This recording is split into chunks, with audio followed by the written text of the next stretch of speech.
listening to New Roads, New Rules, the podcast where women come together to navigate life's big transitions with honesty, humor, and a whole lot of heart. Here are your hosts, Sandi and Terri. Real women, real talk, and ready to ride. But you're my bestie for life.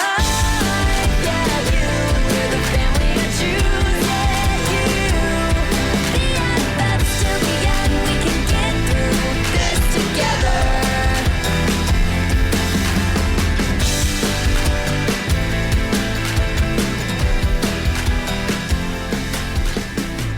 Hi, everyone. Welcome back. Season 4. Can't believe it. Season 4. No, it's crazy. Right?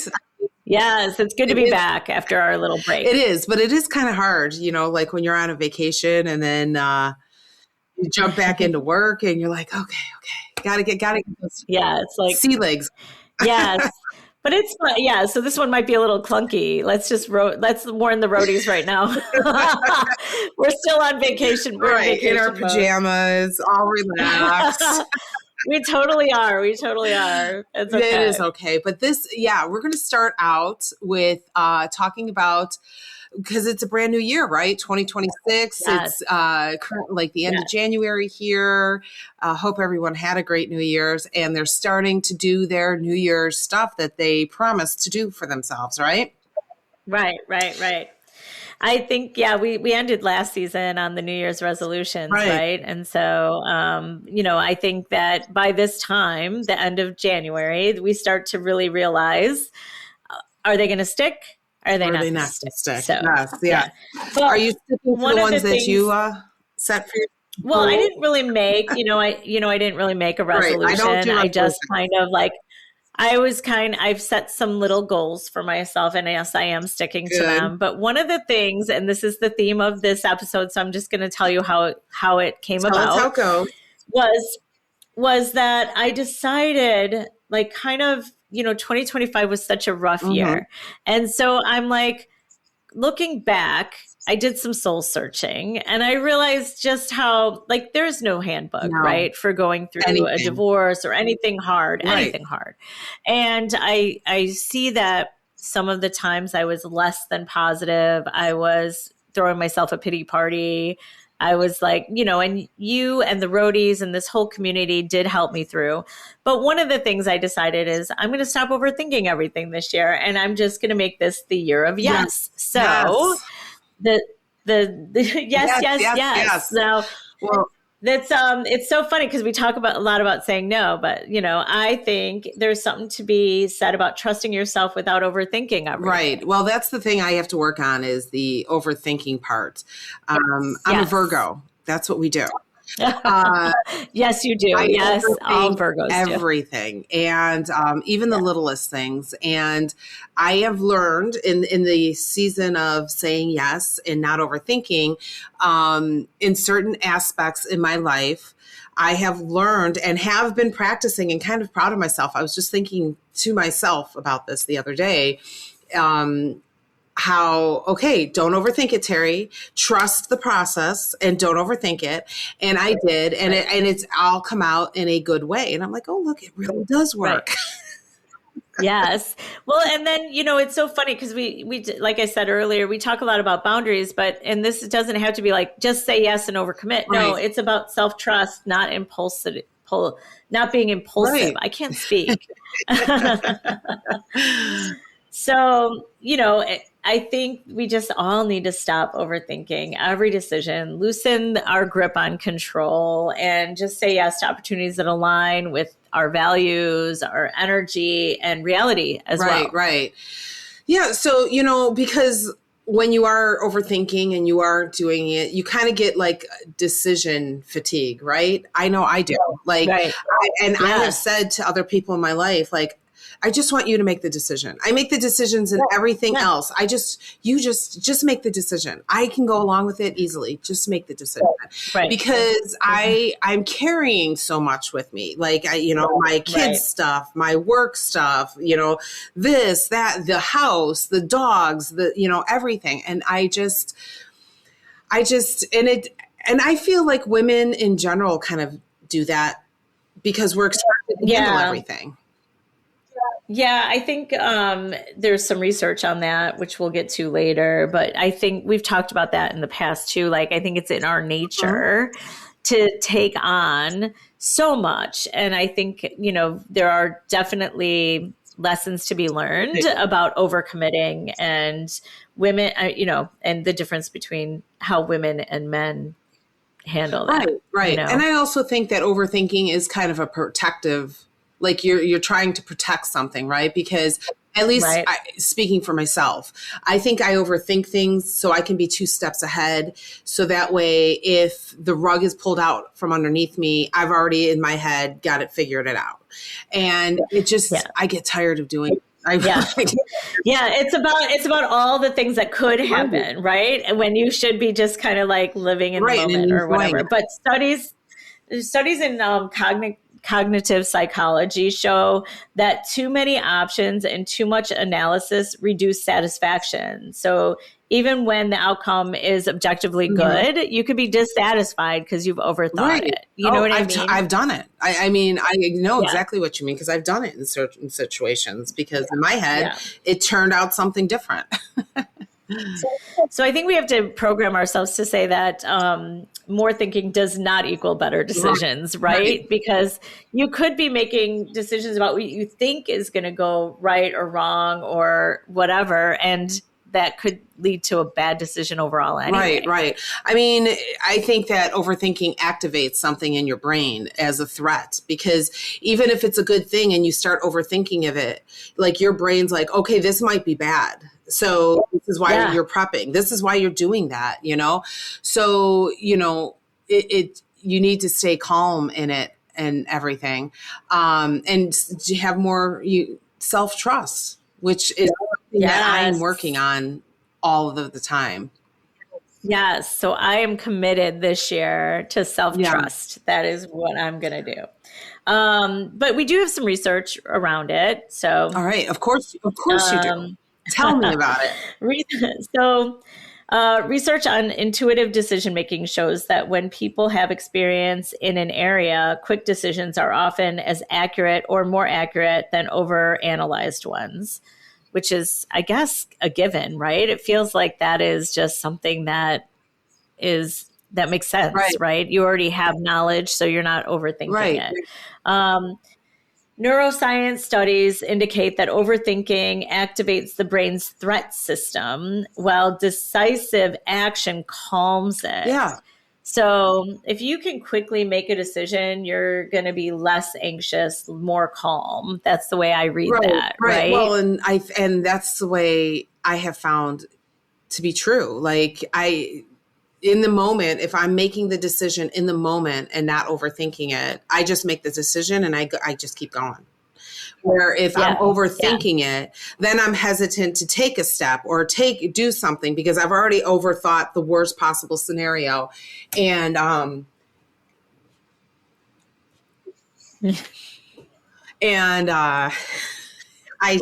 Okay, let's just tell the audience what happened there. Just tell them. Baby Shark, my dog, got into something she wasn't supposed to get into, so I had to pick up the nearest thing and throw it at her, and she's still doing it. And I'm trying not to throw anything bad at her, but there we go. I'm not overthinking. I'm making decisions right in the moment of what to do about this. Oh my God, that's awesome. So that is what's happening at the moment. So sorry about that, everybody. No, it's fine. But I was agreeing with that. Like making the decisions in the moment, you make that decision and you move forward. Where overthinking it or whatever, you're then hesitant when the moment comes to make that decision, you're more hesitant in it because you've overthought the worst. Right. Agree. And, let's talk about the self-trust piece too, because people who practice self-trust report higher confidence, lower stress, and stronger follow-through. So confidence, we talk a lot about that too. When you're overthinking, and I know this for me, I'm like, I don't know that I'm capable of making this decision because I cannot come up with the decision. I'm overthinking like, what if this, what if that, what if that? And that I did a lot of that last year. And so I cannot do that again this year. You know, I'm just going to take it, go with the flow. And if I'm going to go with my gut. So when it comes time to make a decision on like where I'm going to live, for example, I hope that the universe shows me, my gut tells me this is where you're going to go. This is the right move. And you'll know it when it happens. Like you will know it. I mean, you and I are very similar. Like we've always gone with our gut feelings, and 9 times out of 10, it works out, you know? And at that moment you will be like, no, this is what I want to do.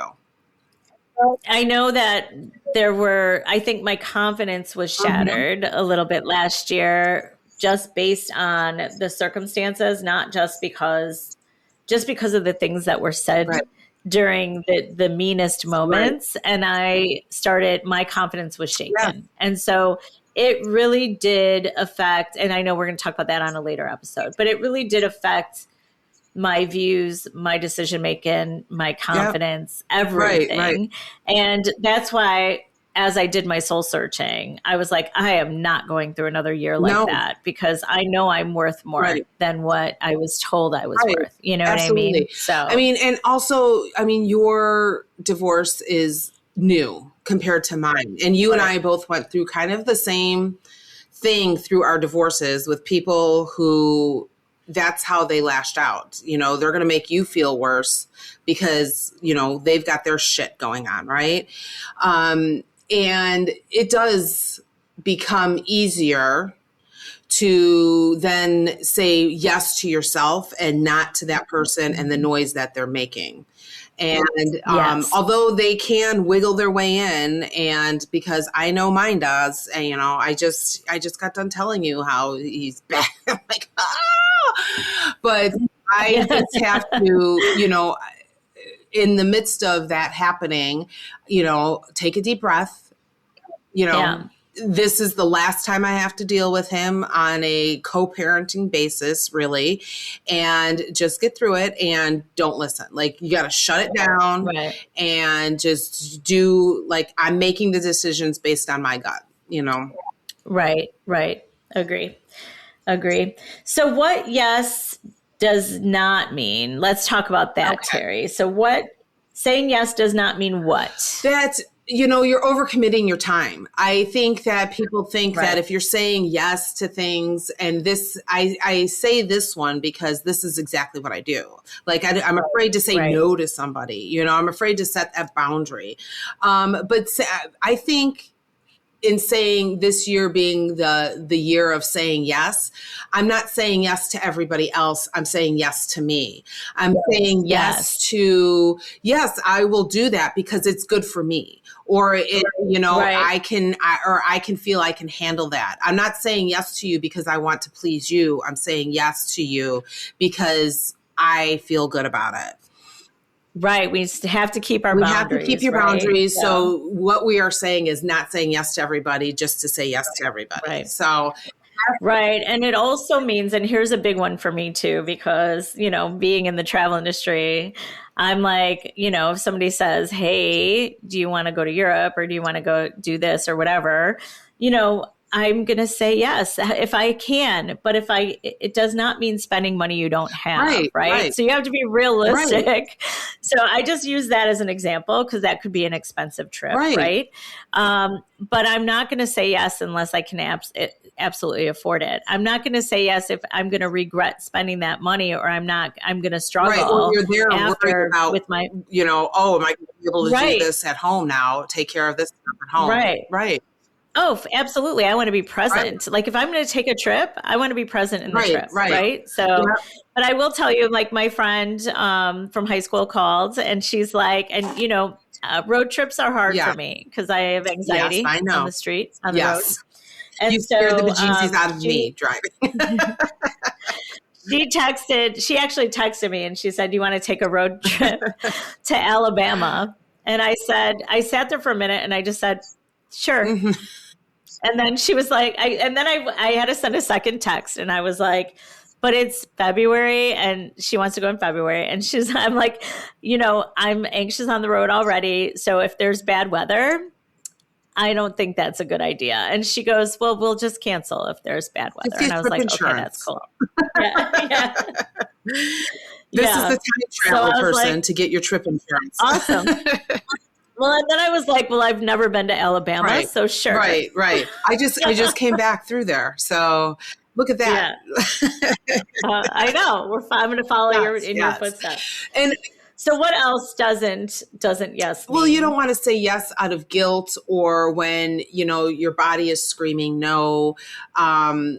Again, something that I know we're going to talk about in the future, in stepping back into dating. I know that when I was ready to do it or I wanted to get into a relationship, I only want to be in a relationship if I want to be in that relationship, not just to be in a relationship. So saying yes to that, again, is more saying yes to me and not to somebody else because I feel guilty or I feel like they think I should be doing or other people think I should be doing it. If internally my body, in my mind and my gut are saying, no, don't do this or no, get out of this, because I was in a relationship that I broke off and got out of because in my head and my gut were just like, no, this is not, and me staying there, it would have been easy because yes, I mean, he wasn't a bad person, and he was, treated me well, but I just get out, go with your gut. Yeah. So that's what it does not mean. Just saying yes, just to please everybody else. Right. And then just one more, I think it's important is that you don't want to say yes if it means ignoring your values, speaking of, right? Because just what I know you went with your gut on that, but there were also things that you believed that he didn't, right? And that like in terms of, raising kids, social family issues, values, things like that. And social values, So I think that's super important, right? You're not going to say yes. So I guess that's what we're saying here, right? In this episode, we want to make sure that we're going to say yes to the things that are going to be healthy and inspire us and be positive experiences in our lives. That align but we still have to, and we still have to have our boundaries. Right. Absolutely. Because I think a forced yes, or, where you're just like, oh, I have to, because again, pleasing somebody else or the social norm, you're just going to have resentment in the end. So, and then you have to live with that and you're not happy, right? You won't be happy. Right. So if the yes means that you're ultimately not going to be happy, that's not the right answer. It's not the right yes, ladies. So let's guard, right? We got to have some boundaries in the saying yes, right? So how can we filter out the good yeses from the bad yeses? What do you think? Right. So, first of all, I touched on it. So can I afford this financially, emotionally, or energetically? Right. So not just financially, but can you afford this? Is this something that is going to disturb your emotional, state, your energy, your finances? If it is, then probably you don't want to say it. Right. What else do you think? That a responsible yes. I think about, will the future me thank me for this? Will I that's a good look one. back and be like, oh yeah, that was a good decision, or no, that was again, I've always said, I don't want to live with regrets. So I'm going to say yes if I'm not going to sit there and regret it. So will the future be for that? Yeah, I love that. But you mentioned regret. Same with fear, right? Is my hesitation about fear or is it a true boundary, right? So honestly, I think if you're just afraid of the unknown, is it a new job that you have an opportunity for a new job and you're just out of fear because you're comfortable Or is your gut telling you to leave a relationship, but you said it earlier, it would have been just fine, comfortable and easy to stay where you were. Maybe not comfortable, easy. Right. It would not have been comfortable. It would have been, but it would have been easy, Right. Right. So, what is your hesitation? Is it a boundary or is it fear? Because let's face it, like you brought up starting a new job. So saying yes to a new job. And if you're hesitant about it or whatever, if it's just fear, sometimes fear just pushes you to grow. So fear isn't a bad thing all of the time. It's, you have to decipher in your life, what is it, just a general fear of, maybe I won't do well. Maybe it's a new company and da, da, da, da. But that is an area where you can definitely grow as a person. But if it's a boundary where it's like, no, like this would hurt me, or this would hurt my finances, or this would hurt me emotionally, or take too much of me out of it, or to take too much out of me for it, then that's a legitimate, reason not to say yes. Agree. 100%. So do you want to talk about the power of going with the flow? I have some research because that's kind of when I said the power of saying yes, or like making the year of yes. And I actually used those words at a work function last week. I think that what comes to mind is like, I'm just going to go with the flow. Right. I'm going to be easy, And so studies on psychological flexibility show that people who adapt rather than control experience less stress, recover faster from setbacks, and report higher life satisfaction. I would agree with that. I mean, the things that I have just gone with the flow, thinking in my life, whether it's, work or personal or relationship, you do get, less stressful, and it's easy. It feels easy, right? And, and nothing is perfect, even those easy things will have setbacks, but you recover faster, or, look at it at a different angle to like, balance those setbacks. And you become more satisfied with those. So I do. I think so too. And then, I think it really is important to say it does not mean being passive, right? Going with the flow. People interpret that different ways, Right. You respond instead of resisting. You let go of unnecessary rigidity. You're not so rigid about things. Like I was saying earlier, like if I'm overthinking, I become rigid about making certain decisions because I'm just like, I don't know, like what if he says this, or what if they do that, and whatever. Right.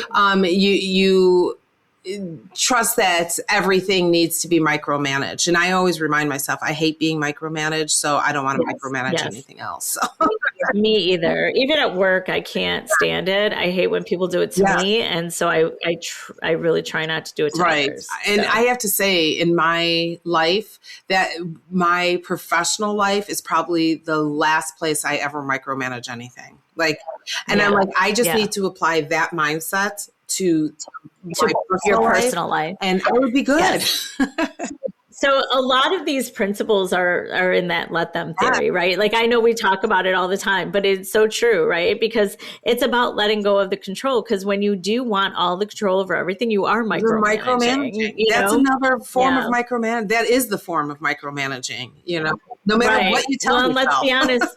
Right. Be honest, though, control does feel safe, but flexibility is what actually builds resilience. I think. And I consider myself a pretty resilient person. So, you have to learn to be flexible. And honestly, the place that I learned way, way, way back when to be the most flexible is the time I spent teaching a preschool class. Because I remember that. Yeah. Oh my gosh.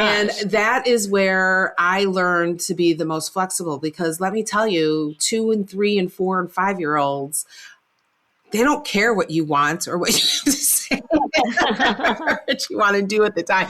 So you have to avoid any temper tantrums, have to learn to be flexible, get your point across with being flexible or getting that, whatever to happen that needs to happen.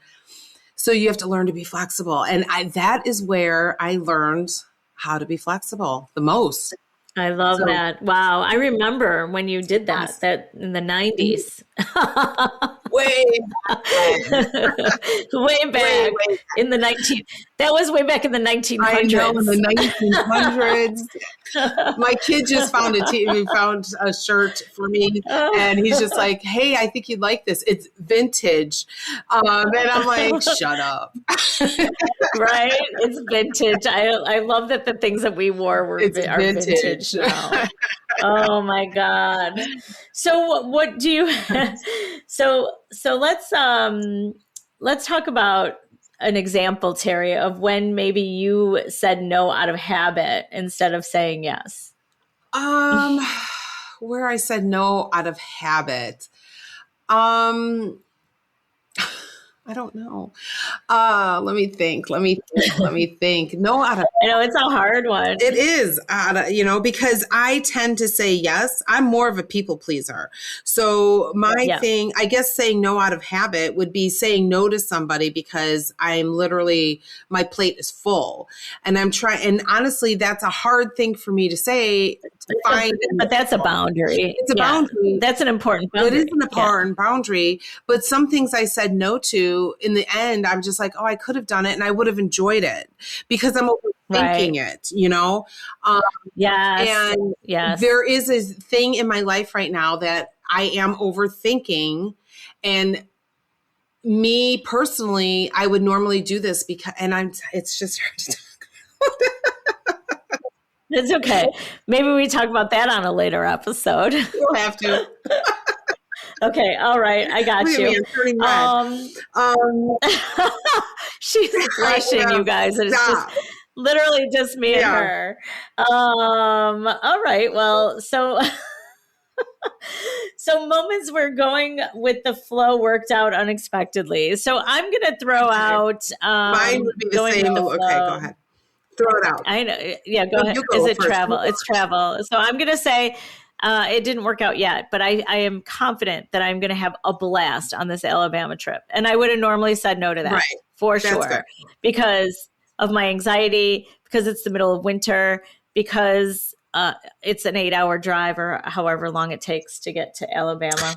Hey, I can find out which road you should take that you're not on the expressways. That'll be more relaxing for you. I'll tell you.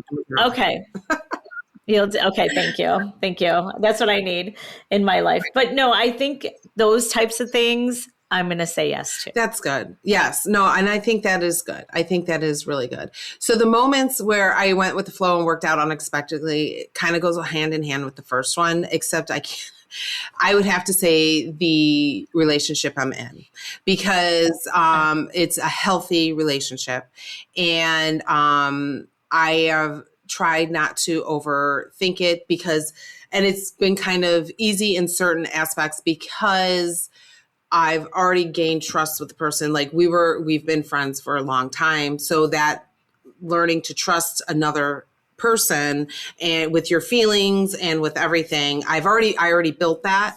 So now jumping into a dating relationship was a little easier where I could just go with the flow and let it happen. And it's been great. I'm like, wow, this is what our healthy relationship is. Look at that, so that is where it worked out unexpectedly for me because I always expect the worst as far as relationships go because of the relationships I've been in. Yeah. Well, that makes me happy to hear that. So, yeah. Yeah. So normalize saying yes and adjusting later or changing your mind and learning as you go. Let's normalize these things. Yes, we need to. We absolutely need to, for sure. I think it's difficult because, we get in our own way so many times. But you guys, I promise you, this is how my year is going to go. I don't know that I'll end up dating, which we'll talk about on a later episode, I'm sure. Yes. But because so like you said, going with your gut, when you said relationship, which is why I started laughing. In my stomach, I was like, ew, you know what I mean? Like literally, that's how I know I'm not ready. Yeah, this is how I know I'm not ready. We're going to talk about that very soon, Sandy. Yes, we're diving into that. So as we bust up laughing, I'm sure it's because Terry's looking at my face through that whole conversation. I thought you turned to like vomit. So, but I don't, and again, we'll talk about this on a later episode. There are reasons, and also I'm trying to not be too close-minded. So do I see that I will say yes sometime this year? It might be December 1st, but maybe. Right. Yeah. Right. Yeah. I see it in my future where last year I didn't. Right. But again, the year of yes, I'm trying to not overthink it. And keep an open mind. And keep an open mind and get over the hurt of it all. You know what I mean? Yeah. So I mean, it took time for me too. So, but you just have to keep an open mind. I think that's the most important thing. I also have to realize, and after your story, I do realize that not every man is the same, and there are going to be, yeah. So, no, that is the biggest thing. That. So yeah, but we'll talk about that. Okay. I think we should take a gummy and talk about all that stuff. I know. Yeah, maybe we should actually. You know how I am on gummies. I get like super weird. I can't do it. Yes. That's why you took the wrong one. Remember the one you took in Nashville? You had a great time. Oh, that was it. Oh, yeah, that one was a good one. Yeah, I don't know the difference. I didn't either, but I was learning how. But those are good ones, and I just laugh a lot. I mean, I laugh a lot in general. I laugh even more then, but I think we should do it. Yeah, we're laughing right now, and we're just on coffee. So that's yes. I think we do definitely need to do an episode on gummies. That's what we should plan on. Oh yeah, because I need education. Because maybe I would take them more. That's going to be. I'm going to write that down. Education on gummies, because I think we need that. Okay, awesome. Well, let's go into your turn while you're writing it down. All right, your turn. It's your turn. Let's hear what you have to say. So I invite you to reflect on one thing that you said yes to this year. Was it a trip, a boundary, a class, a conversation, more rest? What was it? We would love to hear about this. This is my year of yes. And so I would love to hear about what you guys are saying yes to so I can get more ideas. Absolutely. And I want to hear what other people are struggling with. Like, what are you overthinking? Yeah. Like, what in your life are you overthinking? Share it on newroadsnewrules.com. We've had new people sign up on the platform, which is I'm so very excited about. I'm excited. And we've gotten some great feedback about the platform. Again, so very excited about that since I wrote it. And everybody's loving it, the new platform. So yes, newroadsnewrules.com. We have our Facebook page. You can, if you're, on Facebook, you can follow us on Facebook or Instagram and share your thoughts with us on there as well. All right, Sandy, it's rule of the week. We haven't done a rule in a while. I feel like I need a new rule. So yes. What is the new rule, Terri? And now it's time for the rule of the week. All right. If it's not a hard no and it doesn't violate your values, it's a yes worth considering. I love. That is going to be our rule this week, ladies. It's our rule this year. Yeah. It is our rule this year. So before we close out, though, I just want to reiterate that overthinking, it's understandable. We do it. Terri and I do it all the time. We try not to, but it is optional, right? This is a choice you're making to overthink. Yes. So, just remember that. And self-trust, along with the, me trying to work out and do more weight training and stuff like that. Self-trust is a muscle that you also have to work out and build and make stronger. Yes. And that is, probably my biggest weight that I've been lifting this year. Self-trust, right? Of course. Yes, of course. And then also, saying yes, it can be quiet, responsible, and deeply powerful if used the right way. Right? I mean, we just all have to remember that you don't need all of the answers to take your next step, which I always have to remember that. I don't have to have all of the answers at this moment. You just need to trust yourself enough to say yes, to move forward. Because again, you learn in mistakes, so don't be afraid of them. Don't be afraid to take because you might make a mistake. You're going to learn from those mistakes. So I love that. I love it. So you guys, it's the year of yes. Let's do this thing. All right. And welcome to season 4. But you're my bestie for life.